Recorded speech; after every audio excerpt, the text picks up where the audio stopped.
Rarity changes are coming soon. What 3 cars badly need a rarity change? I'll show you mine if you show me yours. Hey, I'm Mike. The long requested rarity changes will be here over the summer. It was confirmed that they will not be in next car update, so that probably means it'll be mid-August or September, maybe October. Whether you like the idea of rarity changes or think it's pointless, it's going to be a reality for all of us.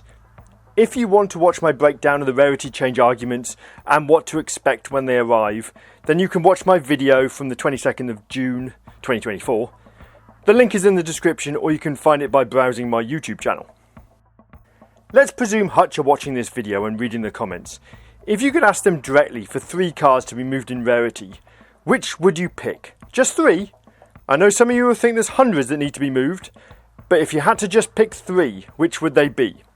Put your list in the comments below. I really want to see them. So let's get on. While you're thinking about your top 3 cars, here are mine. They are unfortunately all standard tyre 4-wheel drive legendary cars. This to me is the biggest RQ problem in the game. Half the standard tyre cars with 4-wheel drive are great. The Mitsubishi Legendaries are brilliant. They work well at their RQ. They are perfectly positioned and really useful. Many of the rest aren't. Before I start, keep these other 5 cars in your head while you evaluate what I'm saying. The Cadillac CT6, the Jaguar I-Pace, the Hyundai Ioniq, the GMC Cyclone, and the Mazda 3.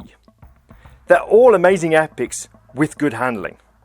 Handling is everything when it comes to standard tyre cars, because they are not useful on fast tracks where there's less sharp corners and you could use a performance tyre. So first on the list is the incredibly poor Cadillac Lyriq at RQ83. You know my opinion on this car. It's been useful in the American Overdrive tagged events, but outside American Overdrive it's terrible. I regularly add it to my hand for events. I did it on Wednesday, but after racing for 5 tickets I swap it out for a better epic. It needs to be an RQ78 epic. Or add 4 points to the handling and leave it where it is. That's going to be the theme of this video. Either drop it rarity or increase the handling to fix the car. Next up is the RQ86 Audi A8. It has a handling figure of 73, which is 10 points less than the 3 Mitsubishis that are lower RQ than it.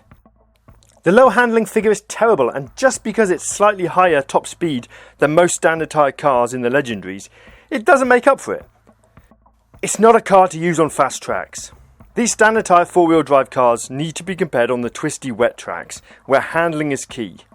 For fast tracks, most people will take a performance tyre 4-wheel drive car. My third choice is the yet unreleased Citroen 1919. I've chosen this car because I expect it'll be the prize car for one of the next few challenge series. This car has nothing going for it. Yes, it's medium, but all these cars are. Yes, it's lighter than the BMWs, but not that much lighter than the Mitsubishis, considering the stats are atrocious. For a Legendary, the 0 to 60 of 4.8 seconds is not good. There's no top speed to artificially bring up the RQ, and the handling is awful. I know it's not been released yet, but it's likely to be released soon as a challenge prize car. If it is, it should either be the epic prize car, or it needs to have a massive handling boost to at least 80. It's a concept car after all. It could have its handling figure set anywhere. It doesn't exist as a production car. Honestly, I think all these cars should stay where they are and have their handling figure increased to allow them to perform slightly better than the top epics. Remember, the handling figure is made up by Hutch, so it can be adjusted in any direction they choose. A lot of the standard tyre 4-wheel drive cars need 3 or 4 more handling points added to help them fit better against their lower rarities. I've been keeping away from the RQ95 BMW 760 prize car because it's so high RQ and it's a prize car. But this really needs more handling. It's an RQ95 car, which I'm scared to put up against an RQ78 Hyundai. I would like to see it jump by at least 5 handling points to justify the massive RQ difference and the prize car tag. I do understand that that's a controversial thing to say because I own it and other people, presumably, don't want it to get a handling boost because they don't own it. But reasonably, for that RQ difference, it needs to show a distinction between itself and the Epics. There are of course other cars, plenty of them, that are borderline RQ80, RQ79, that should drop from legendary to high RQ Epic. They should be fixed, but I don't think they're as much of a problem.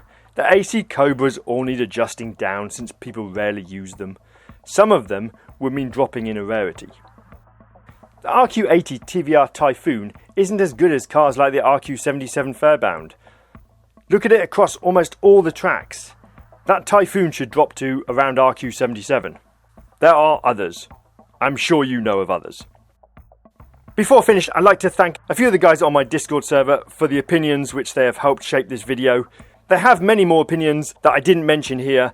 I know you must have a few yourself. Write them down in the comments. It'll be interesting to see everyone's choices. Thank you for watching this video. If you did write your list, then thank you for that. I need to go now. You should too. Get yourself out of here. We are done.